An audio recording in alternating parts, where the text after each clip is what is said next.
Hi అండి, నమస్తే. Welcome to my channel. ఈరోజు వీడియోలో బొంబాయి రవ్వతో కరకరలాడే చిప్స్ను ప్రిపేర్ చేసుకుందాం. చాలా సింపుల్గా టేస్టీగా ప్రిపేర్ చేసుకోవచ్చు. పిల్లలకి స్కూల్కి వెళ్ళేటప్పుడు స్నాక్స్ బాక్స్లో పెట్టిస్తే చాలా ఇష్టంగా తింటారు. చూడండి ఎంత క్రిస్పీగా వచ్చాయో. మరి లేట్ చేయకుండా వీడియోలోకి వెళ్ళిపోదామా? ముందుగా మిక్సీ జార్లో 2 కప్స్ బొంబాయి రవ్వను వేసుకోవాలి. ఈ రవ్వను ఒక్కొక్క ప్రాంతంలో ఒక విధంగా పిలుస్తారు.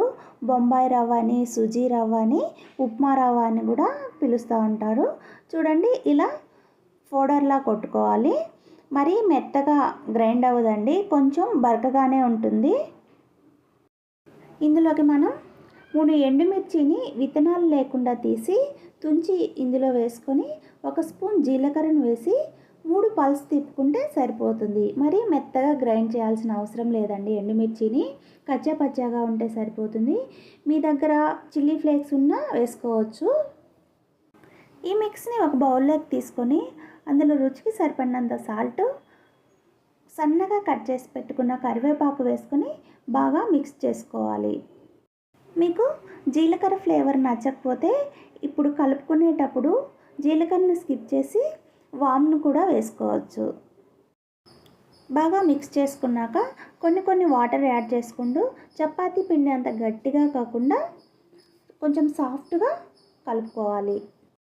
రవ్వ వాటర్ని ఎక్కువగా పీల్చుకుంటుంది కాబట్టి కొన్ని వాటర్ వేసుకుంటూ కలుపుకోవాలి. చూడండి వీడియోలో చూపించిన విధంగా ఇలా సాఫ్ట్గా కలుపుకుంటే సరిపోతుంది. మనం ఏ కప్పుతో అయితే రవ్వను తీసుకున్నామో అదే కప్పుతో 1 కప్పు వాటర్ తీసుకుంటే చూడండి నాకు ఇన్ని వాటరే మిగిలాయి. పిండి పైన కొద్దిగా ఆయిల్ వేసుకొని ఇంకోసారి బాగా కలుపుకొని మూత పెట్టి 1/2 అవర్ పాటు నానబెట్టుకోవాలి.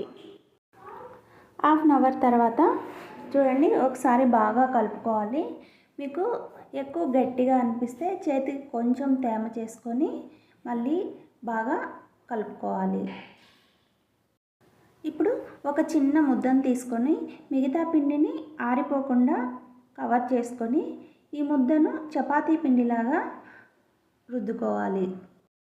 గోధుమ పిండిని కానీ లేక రైస్ పౌడర్ని కానీ స్ప్రింకిల్ చేసుకొని ఇప్పుడు ఈ పిండిని చపాతీలాగా రుద్దుకోవాలి. చూడండి అంటుకోకుండా ఇలా తిప్పుకుంటూ చపాతీలాగా రుద్దుకొని మరి మందంగా కాకుండా అలా అని పలుచగా కూడా రుద్దుకోకూడదు. నేను వీడియోలో చూపించిన విధంగా ఈ మందంతో రుద్దుకుంటే సరిపోతుంది. దీనిపైన నువ్వులు స్ప్రింకిల్ చేసుకొని చపాతీ కర్రతో ఒకసారి ఇలా ప్రెస్ చేసుకుంటే నువ్వులన్నీ బాగా అంటుకుంటాయి. దీనిని మనకి ఏ షేప్స్ నచ్చితే ఆ షేప్స్ కట్ చేసుకోవచ్చు. నేనైతే నైఫ్తో కట్ చేస్తున్నాను. స్పూన్తో కూడా కట్ చేయొచ్చు.